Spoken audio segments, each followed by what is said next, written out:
అంతా అయిపోయింది. అంత హ్యాపీ. హ్మ్. మీ పాప పెళ్లి సంబంధాలు అలాంటివి ఏమన్నా చూస్తున్నారా? ఈషాకి ఇప్పుడు ఇంకా 23, హ్మ్. 24 మధ్యలో ఉంది. హ్మ్. ఇంకొక 2 ఇయర్స్ తర్వాత చేస్తుంది. తన కాళ్ళ మీద నిలబడాలి. సో, ఇప్పుడు నేనేమన్నా రూపాయి, రూ. 2 తనకిచ్చాను అనుకో, హ్మ్. అది తను నిలబెట్టుకునేటట్టయినా తనకి ఆ శక్తి రావాలి కదా! అవును. ఇప్పుడే స్టడీస్ కంప్లీట్ అయినాయి. అవును. జాబ్‌లో జాయిన్ అయ్యి ఒక 3, 4 మంత్సే అవుతుంది. హ్మ్. హ్మ్. సో, తన లైఫ్ ఇంకొక 2 ఇయర్స్ తర్వాత అప్పుడు చేసేద్దాం. చేశారు. నేను నా బిడ్డని చాలా బాగా పెంచుకున్నాను. హ్మ్. సాంప్రదాయంగా ఎథిక్స్, మోరల్స్, ప్రేమ, అభిమానం, అమ్మ, నాన్న, హ్మ్.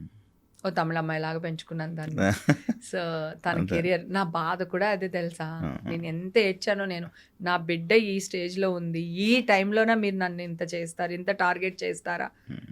అసలు నిజం చెప్తున్నా, డ్రగ్స్ తీసుకున్న అబ్బాయిలు గాని, అమ్మాయిలు గాని, వాళ్ళ ఫోటోలు గాని, వాళ్ళ బయోడాటాలు గాని బయట పెట్టకూడదు. హ్మ్. హ్మ్. ఎందుకంటే చిన్న పిల్లలు కదా వాళ్ళు. వాళ్ళ అవును. గురించినది పెడితే చిన్నో, పెద్దో బయట పెడితే వాళ్ళు ఏదన్నా వాళ్ళ ఒక ఫ్యామిలీ రోడ్డు మీదకొచ్చేస్తుంది. అందరూ నాలాగా నోరేసుకొని పడరు. అందరూ నాలాగా వెయిట్ చేసి రిపోర్టులు రాగానే వచ్చి కూర్చుని మాట్లాడరు. హ్మ్. నేను రిపోర్టులు చేయించుకోవడానికి ఢిల్లీ దాకా పంపించాల్సొచ్చినాయి. నా నైలు, ఒక ఆడదాని జుట్టు పట్టుకున్న మగాడు గాని అంటే రాజ్యాలే కూలిపోయినాయి ఒక ఆడదాని కోసం. తెలుసు కదా! అవును. ఆడదాన్ని చెడు చూపుతో చూసిన వాళ్ళు సర్వనాశనం అయిపోయారు. ఇవాళ వీళ్ళకి డబ్బులు రావచ్చేమో, కానీ రేపు రోగాలు కూడా రావచ్చు చెప్పలేం కదా! హ్మ్. హ్మ్. ఇప్పుడు మా పిల్లలు ఆళ్ళతో పెళ్ళిళ్ళయినాయి, లేకపోతే 4 పెళ్ళిళ్ళు చేసుకున్నారు. ఈ హీరో 4 చేసుకున్నాడు, ఈ హీరోయిన్ ఇక్కడెళ్ళింది, ఆ హీరోయిన్ డైవర్స్ తీసుకుంది, ఇవన్నీ ఏస్తున్నారు. హ్మ్. నేను మామూలు స్ట్రెయిట్ అవే మీడియా వాళ్ళందరిని అడుగుతున్నాను. మీలో మీ ఫ్యామిలీలో ఎవ్వరు డైవర్స్‌లు తీసుకోలేదా? ఎవరిని పెళ్ళిళ్ళు చేసుకోలేదా?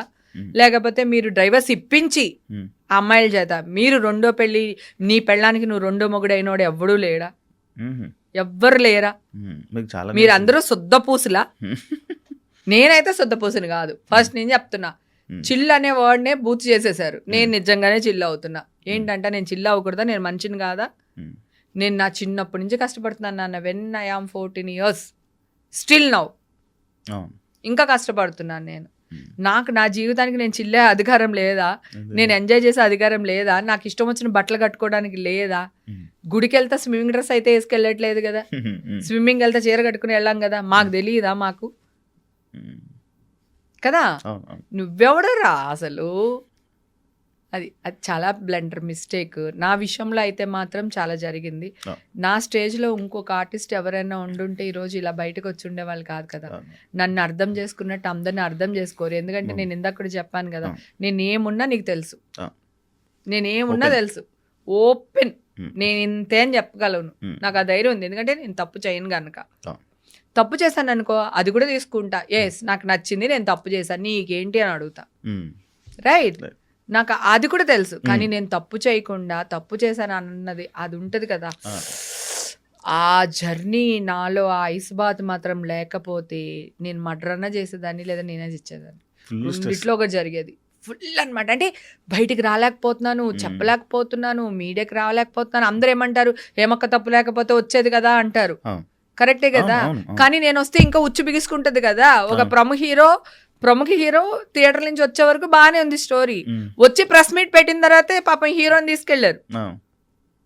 ఆయన ఆ ప్రెస్ మీట్ పెట్టకపోతే బాగుండుండేది కదా! అవును. అవును. అవును. మీకు అదే అర్థమవుతుంది అర్థమవుతుంది. కదా! అర్థమవుతుంది. తర్వాత ఛానలాళ్ళు కూడా హ్మ్. మొన్న కల్పననేనా ఆవిడ పాపం సింగర్. అవును. ఏది? కల్పన గారు సింగరు. అవునవును. మత్తుబిళ్ళలేవో పాపం అవునవును. ఆవిడ తాగి అవును. హాస్పిటల్‌లో జాయిన్ అయ్యారు. హాస్పిటల్‌లో జాయిన్ అయ్యారు. ఆవిడకేదో అవును. నిద్ర పట్టక నిద్ర పాపం పట్టక డాక్టర్ ఎక్కువ ఇస్తే టాబ్లెట్స్ 2 టాబ్లెట్స్ ఏసుకున్నాను. సో, దానివల్ల మెలుకువ రాలేదు. హ్మ్. ఆవిడని హాస్పిటల్ తీసుకెళ్ళి పెట్టారు. హ్మ్. పక్కింట్లో వాళ్ళు అందరూ పాపం తలుపులు తీసి పాపం పెట్టారు. హ్మ్. వాళ్ళ హస్బెండ్ ఊర్లో లేరు. హ్మ్. అందుకని పక్కింటోళ్ళు చేసి పెట్టారు. హ్మ్. ఆ న్యూస్ తెలుసుగా? తెలుసు. ఏమన్నారు? హ్మ్. మొగుడే చంపేశాడు, మొగుడే మొగుడే ఏసేశారు.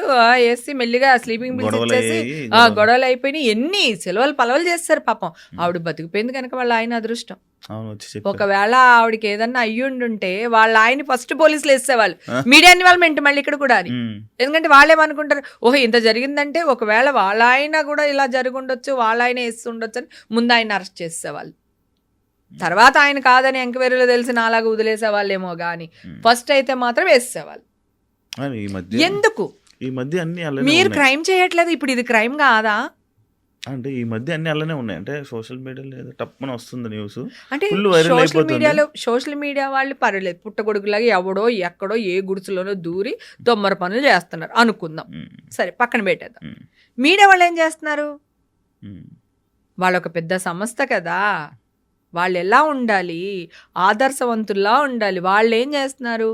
ఇదే చేస్తున్నారు. అదే గనక సోషల్ మీడియా వాళ్ళు ఇలా చేస్తున్నారు, ఇలా చేయకూడదని మీడియా వాళ్ళందరూ కలిపి న్యూస్లు చేసి వాళ్ళని పట్టించి ఇదిగో ఇలా జరుగుద్దని అంటే అవేర్నెస్ క్రియేట్ చేస్తే మీడియా, అలాంటి వాళ్ళు చైతన్యంగా తీసుకుని ఒరే ఇలా చేయకూడదు, ఆడపిల్లల్ని ట్రోల్ చేయకండి, ఇలాంటి పెట్టకండి, ఇలా ఉంది చట్టం, మీరు అరెస్ట్ అవుతారు, లేదంటే ఇలా జరుగుతుంది అని మీరు కనుక న్యూస్లు వేస్తే చిన్న చిన్న పుట్టగొడుగులు లాంటి వాళ్ళందరూ సర్దుకుంటారుగా, మీ వల్ల సమాజం బాగుపడుతుందిగా. అవి మానేశారు. వీళ్ళ దాంట్లో రాగానే మళ్ళీ వీళ్ళ రేటింగ్ల కోసం వీళ్ళు వేసేస్తారు.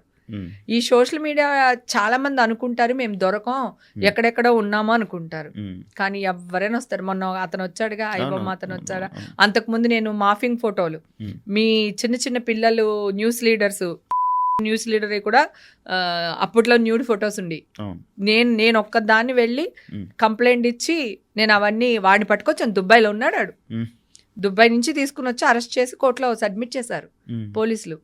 ఎవ్వరు 4 రోజులు లేట్ అవుతుందేమో గానీ అందరూ దొరికిపోతారు. సో చైతన్యాన్ని ఇమ్మంటున్నాను, ప్రజల్లో అవేర్నెస్ క్రియేట్ చేయమంటున్నా ఛానల్ వల్ల, అంతే తప్ప ప్రజలు నాశనం అయిపోయేటట్టు ఇలాంటివి చేయకూడదు కదా అనేది. ఇది క్రైమ్ కాదంటావా?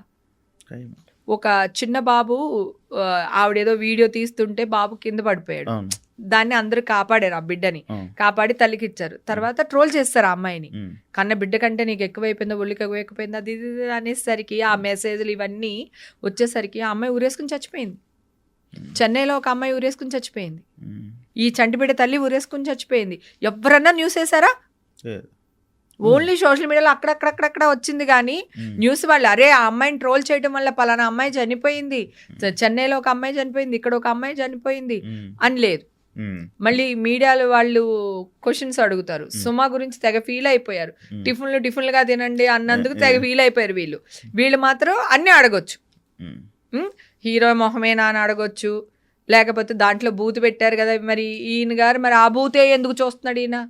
ఇప్పుడు మామూలుగా సినిమా ఇంకా రిలీజ్ అవ్వాలి, ఆ బూత్ ఉందో లేదో తెలియదు, కానీ ఇతను మాట్లాడడం వల్ల ప్రపంచం అందరికీ ఆ సినిమాలో ఒక బూత్ పెట్టారు, ఆ బూత్ ఏంటి అని ఊరందరికీ తెలిసింది వీళ్ళ వల్ల. ఓకేనా? సో ఎవరెవరైతే మాట్లాడుతున్నారో, ఎవరెవరైతే ఏ క్వశ్చన్స్ అడుగుతున్నారో, ముందు ఇదే క్వశ్చన్ మీ అమ్మని అడుగుతారా, లేదా మీ ఇంట్లో మీ నాన్నగారిని అడుగుతారా? నేను ఇక్కడ జెండర్ సంబంధం లేదు, ఆడమగ ఇప్పుడు లేదు, ఇద్దరు సమానమే. మీరు అడిగే క్వశ్చన్స్ ఎలా ఉండాలి? మీడియా ఎందుకు ఇంత కింద పడిపోతుందో నాకు అర్థం కావట్లేదు. ఎలా, ఎక్కడ స్టాప్ చేయగలుగుతాం? ప్రతిదీ నేను నోరేసుకుని పడితే కాంట్రవర్సీలు అంటారు. నేను కాంట్రవర్సీలు చెయ్యట్లా, మీరు కాంట్రవర్సీలు చేస్తే నేను అది కాదురా బాబు, ఇది ఇలా జరిగిందిరా బాబు అని చెప్తున్నా ఫస్ట్ నుంచి. ఏ విషయమైనా సరే, శ్రీరెడ్డిని కూడా చూడండి, కూర్చోబెట్టారు ఛానల్లో, రైట్? ఆవిడని మాట్లాడిచ్చారు, అందరినీ తిట్టిపిచ్చారు, అయిపోయింది. ఒక రోజు ఆ అమ్మాయి అనౌన్స్ చేసింది నేను వచ్చి ఇక్కడ న్యూడ్గా కూర్చుంటాను అని. ఒక ఛానల్ వాడు, ప్రముఖ ఛానల్, అది కూడా పెద్ద ఛానల్ వాడే, వెళ్ళి ఇలా పెట్టి ఆ అమ్మాయి ఇలా కూర్చుంది, ఇట్లా ఈ కొంచెం డ్రెస్ కొంచెం తీసి ఇట్లా కూర్చుంటే ఇట్లా పెట్టి తీస్తున్నాడు. అన్నం తింటున్నాడా గడ్డి తింటున్నాడా వాడు నాకు అర్థం కాదు. ఏ అమ్మాయి గమ్మునుండు, ఎందుకు తీస్తున్నావు అని లేదు. ఆ అమ్మాయి కారు దిగింది చక్కగా, నా అమ్మాయి పక్కన ఒక అమ్మాయి ఉంది, బ్యాగ్ ఇచ్చింది, ఒక్కొక్కటి తీస్తుంది, వీడు షూట్ చేస్తున్నాడు. మనిషేనా వాడు అసలు? అదే ఆ ప్లేస్లో నీకు సంబంధించిన అమ్మాయి ఉండుంటే నువ్వు ఇట్లానే వీడియో తీస్తావా? నేనుండుంటే పాపం శ్రీరెడ్డిని కూడా ఒడుకొట్టి ఎందుకే నువ్వు ఇలా చేస్తున్నావు, మూసుకో రా, నువ్వు అక్కడికి వెళ్ళే బదులు ఇక్కడికే వచ్చి న్యాయపోరాటం చేసి ఉండాల్సింది. మీడియాలో కూర్చుని ఎవరు ఎక్కమన్నారు నిన్ను? ఇక్కడే కూర్చుని వీళ్ళందరి ముందు, ఇప్పుడు ప్రొడ్యూసర్లు వీళ్ళందరి ముందు కూర్చుని ఇక్కడ ధర్నా చేయాల్సింది కదా. నువ్వు అక్కడికి వెళ్ళి వాళ్ళు ఇలాంటి వాళ్ళు వీళ్ళు ఇలాంటి వాళ్ళు అండం ఎందుకు అని చెప్పి నేను ఆ అమ్మాయిని వేసుకున్నాను. నేనుండుంటే 2 పీకి ముందు బట్టలు వేసేదాన్ని, అమ్మాయికి వీడియో షూట్ చేసేదాన్ని కాదు. మరి మీడియా వాళ్ళు ఎందుకు వీడియో షూట్ చేశారు? మనుషులేనా అసలు? అంటే ఒకటి కాదు, ఇవన్నీ తెలుసుకునే నేను మీడియాకు దూరంగా ఉన్నాను. ఈ న్యూస్ వచ్చే వరకు అసలు నేను మీడియానోలే లేదు. 4 సంవత్సరాలు నేను దూరంగా ఉన్నా, హాయిగా ఉన్నా. మీ అందరికీ తెలుసు కదా, మీతో వచ్చేదాన్ని, సరదాగా చిల్లేదాన్ని, మన అందరం బర్త్డే పార్టీలకి అట్లకి కలిసేవాళ్ళం కదా, చక్కగా కలుసుకునే వాళ్ళం, మాట్లాడుకునే వాళ్ళం, శుభ్రంగా తినేవాళ్ళం. మళ్ళీ ఆశ వీళ్ళందరూ చేపల పులుసు పంపించక్క అంటే మీరు ఎక్కడ ఉన్నారు వాళ్ళ ఇంట్లో, ఎన్నిసార్లు నేను ఫుడ్ వండి పంపించలేదు వాళ్ళందరికీ, ఇళ్లలో కూర్చుని. అది భయమేస్తుంది. అందుకే ఈషాని నేను మీడియాకి కనపడకుండా దాచుకుంటున్నాను. ఒక రేపిస్ట్ కనపడకుండా దాచుకున్నామంటారు కదా, వీడికి కనపడకుండా, అలాగా మీడియాకి కనపడకుండా నా బిడ్డని దగ్గర దాచుకుంటున్నాను. ఏమో నా బిడ్డ రేపొద్దున ఎక్కడికైనా వెళ్ళొచ్చు, ఏ క్లబ్కి వెళ్ళొచ్చు, లేదా ఇంకో చోటుకి వెళ్ళొచ్చు, అక్కడ ఏదో జరుగుండొచ్చు, హేమ కూతురు అని వేసేస్తారు. చాలా తక్కువ కనిపిస్తుంది సోషల్ అంటే మీడియా. నాకు భయం, నా కూతురు ఫేస్ పబ్లిక్గా తెలియకూడదని. నేను తను వెళ్ళిన చోటు కూడా నేను నా కూతురని చెప్పనివ్వను. తను ఎక్కడికైనా వెళ్తే నార్మల్ అమ్మాయి వెళ్ళొచ్చినట్టే వస్తుంది, ఒక సెలబ్రిటీ కూతురు వెళ్ళినట్టు రాదు. అంతే, వాళ్ళ ఫ్రెండ్స్తో తను వెళ్తుంది, సైలెంట్గా వచ్చేస్తుంది. అది గుడికి కూడా అంతే. ఎక్కడన్నా అంటే తిరుపతి లాంటి గుడికి, ఏదైనా ఇంపార్టెంట్, కాశీ వెళ్తున్నామా అలాంటి గుడికి నేను నాతో తీసుకెళ్తా. లేకపోతే 90% గుడికి కూడా నాతో పాటు తీసుకురాను పాపని. తిరుపతి చూసా, ఎప్పుడు ఉండేది అంతే. లేకపోతే నేను అసలు తీసుకురాను, తనే వెళ్ళిపోతుంది వాళ్ళ ఫ్రెండ్స్తో గుడికి. అన్ని ఏర్పాటు చేస్తాను. ఆ గుడిలో వాళ్ళకి కూడా నా కూతురు వస్తుందని తెలియదు. మా ఫ్రెండ్ పిల్లలు అందరూ వస్తున్నారండి, కొంచెం చూసుకోండి.